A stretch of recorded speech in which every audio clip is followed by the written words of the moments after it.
Hello students, welcome to brilliant study classes. इस class में हम आज एक इम्पॉर्टेंट पेपर पढ़ने वाले हैं, क्योंकि कल आपका एग्ज़ाम है। 24 फरवरी को आपका एग्ज़ाम है, तो एग्ज़ाम के पॉइंट ऑफ व्यू से ये बहुत ही इम्पॉर्टेंट है। काफ़ी रिसर्च करके इसको हमने बनाया है, तो चलिए इसको पढ़ते हैं, क्योंकि ये आपके बोर्ड एग्जाम में बहुत बिल्कुल एज इट इज़ आता है। काफ़ी सारे क्वेश्चन आपको बोर्ड एग्जाम में ऐसे ही बिल्कुल सेम मिलेंगे। तो चलिए इनको हम पढ़ लेते हैं डिटेल से। कोड है 801/2025 हिंदी, ठीक है। तो अब आगे हम बढ़ते हैं। तो यहाँ पर सबसे पहले हम बहुकल्पीय प्रश्नों को पढ़ेंगे, जो आपके एग्जाम के लिए मोस्ट इंपॉर्टेंट हैं। तो चलिए स्टार्ट करते हैं। हाँ, शुक्ल युग का नामकरण किस विद्वान के नाम पर किया गया है? तो इनका नामकरण किसके विद्वान नाम किया गया? वंशीधर शुक्ल, आचार्य रामचंद्र शुक्ल, वैकुंठनाथ और रामचरण शुक्ल, ठीक है। तो इसका आंसर क्या हो जाएगा? आचार्य रामचंद्र शुक्ल, ठीक है। कौन सा हो जाएगा? आचार्य रामचंद्र शुक्ल, इसका आंसर हो जाएगा। नेक्स्ट बढ़िए। सेवा सदन के उपन्यास के लेखक हैं जैनेन्द्र, यशपाल, प्रेमचंद्र, जयशंकर प्रसाद। तो इसका आंसर क्या होगा? आपको पता है तो कमेंट कीजिए। तो इसका आंसर हो जाएगा प्रेमचंद्र। क्या हो जाएगा? प्रेमचंद्र, ठीक है। आगे बढ़ते हैं। शुक्ल युग के नाटककार निम्नलिखित में से कौन नहीं है? नहीं है, ध्यान रखना, कौन नहीं है, ठीक है। इसका आंसर करना है जयशंकर प्रसाद, डॉक्टर रामकुमार वर्मा, हरिकृष्ण प्रेमी, भारतेंदु हरिश्चंद्र। तो किसका आंसर क्या होगा आप बताइए? इसका आंसर हो जाएगा भारतेंदु हरिश्चंद्र, ठीक है, क्योंकि ये शुक्ल युग के नहीं हैं। प्रसिद्ध आत्मकथा क्या भूलूं क्या लिखूं के लेखक कौन हैं? इसका आंसर कीजिए। इसका आंसर है हरिवंश राय बच्चन। हम सीधा आंसर बताने वाले हैं, ठीक है, क्योंकि टाइम नहीं है हमारे पास। फटाफट देखिए, निम्नलिखित में से कौन प्रसिद्ध यात्रा साहित्य है? जयशंकर प्रसाद, प्रेमचंद, राहुल सातक्यान और हजारी प्रसाद द्विवेदी। तो इसका ऑप्शन नंबर सी हो जाएगा। क्या हो जाएगा? ऑप्शन नंबर सी हो जाएगा, ठीक है। 5 का क्या होगा? सी होगा। आगे बढ़ते हैं। रीतिकाल के वीर रस के प्रसिद्ध कवि कौन? वीर रस के प्रसिद्ध कवि कौन है बताना है। और ये 6 नंबर है। तो इसका आंसर देव घनानंद भूषण बिहारी। तो इसका क्या हो जाएगा? भूषण, ठीक है। इसका आंसर ये हो जाएगा, ठीक है। और यहाँ से फटाक से देखिए प्रश्न नंबर 7, रामचंद्रिका के रचनाकार हैं, ठीक है। प्रश्न नंबर 7, रामचंद्रिका के रचनाकार हैं बिहारी, केशवदास, भूषण, मतिराम। तो इसका आंसर क्या होगा? इसका आंसर होगा केशवदास, ठीक है। आगे बढ़ते हैं। प्रिय प्रवास किसकी रचना? बहुत इंपॉर्टेंट है। 8 नंबर। प्रिय प्रवास किसकी रचना है? अयोध्या सिंह उपाध्याय हरिऔध जी की, ठीक है, ये इनकी रचना है। और प्रश्न नंबर 9, राम की शक्ति पूजा के रचनाकार बताइए जल्दी से। इसका आंसर क्या होगा? सूर्यकांत त्रिपाठी, निराला, महादेवी वर्मा, रामधारी सिंह दिनकर, सुमित्रानंद पंत। बताओ क्या होगा? सूर्यकांत त्रिपाठी निराला होने वाला है इसका आंसर। आगे बढ़ते हैं। निम्नलिखित में से प्रगतिवादी युग का कवि नहीं है? नहीं है, ध्यान रखो, कौन नहीं है? नागार्जुन, त्रिलोचन, केदारनाथ, भारतेंदु हरिश्चंद्र। तो इसका आंसर क्या होगा? भारतेंदु हरिश्चंद्र नहीं है, ठीक है। आगे बढ़िए। हास्य रस का स्थायी सबको पता है, हास होता है।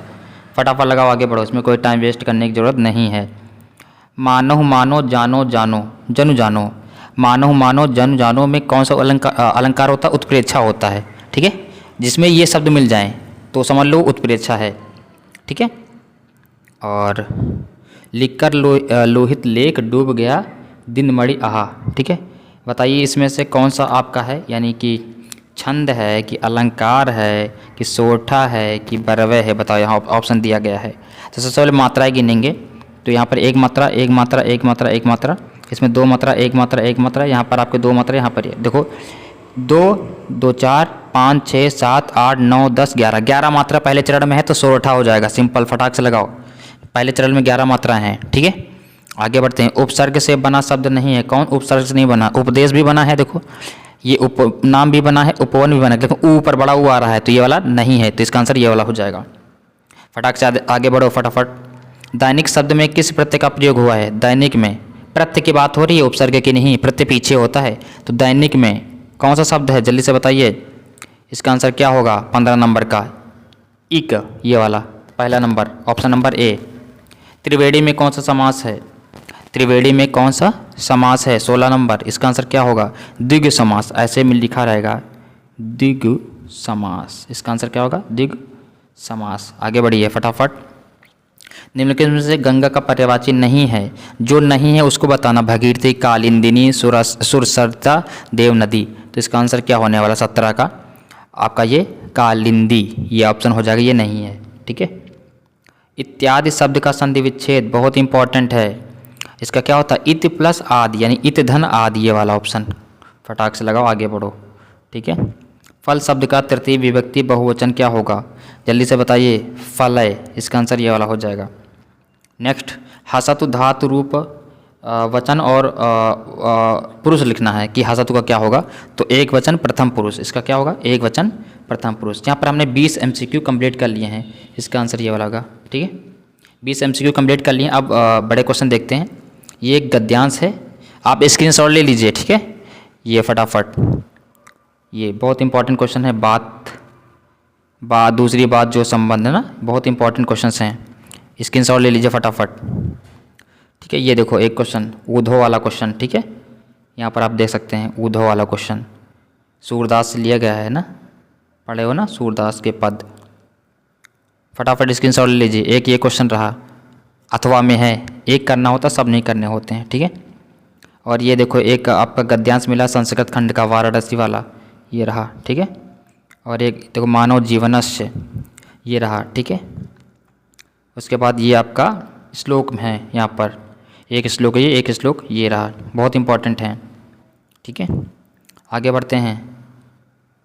ये खंड काव्य, बहुत सारे मुक्तिदूत, ज्योति जवाहर, जो भी आपके जिला के अकॉर्डिंग हो वो पढ़ लीजिए। देखिए यहाँ पर जय सुभाष खंड काव्य, नायक का चरित्र या फिर तृतीय शब्द का चरित्र, एक करना है। ठीक है, दो नहीं करने हैं। उसके बाद यहाँ पर आपके जीवन परिचय बहुत इंपॉर्टेंट हैं, फटाफट जीवन परिचय को देख लीजिए। कौन कौन सा है, आचार्य रामचंद्र शुक्ल, जयशंकर प्रसाद, डॉक्टर राजेंद्र, ये मोस्ट इम्पॉर्टेंट हैं। क्या है, मोस्ट इम्पॉर्टेंट। और कवि का देख लीजिए, सूरदास, बिहारी, महादेव वर्मा, श्याम नारायण पांडे, तो इसमें से सूरदास, तुलसीदास बहुत इंपॉर्टेंट हैं। ठीक है, ये ध्यान रखना, और जयशंकर प्रसाद वगैरह। ठीक है, और ये एक श्लोक लिखना है इसमें, और ये रहे संस्कृत के प्रश्नोत्तर जो आपके एग्ज़ाम के लिए बहुत ही इम्पॉर्टेंट होने वाले हैं, तो इनको आपको पढ़ लेना है। आगे देखिए, यहाँ पर निबंध किस किस पे आता है, विज्ञान पे आता है, बेरोजगारी की समस्या, जल है तो कल है जल पर, विद्यार्थी जीवन में अनुशासन का महत्व। तो यहाँ पर हमने पूरा पेपर कंप्लीट कर लिया, जो कि बहुत ही इंपॉर्टेंट है आपके कल के एग्ज़ाम के लिए। अगर आपको अच्छा लगा तो अपने दोस्तों के साथ शेयर कीजिए। मिलते हैं नेक्स्ट क्लास में। Thank you class.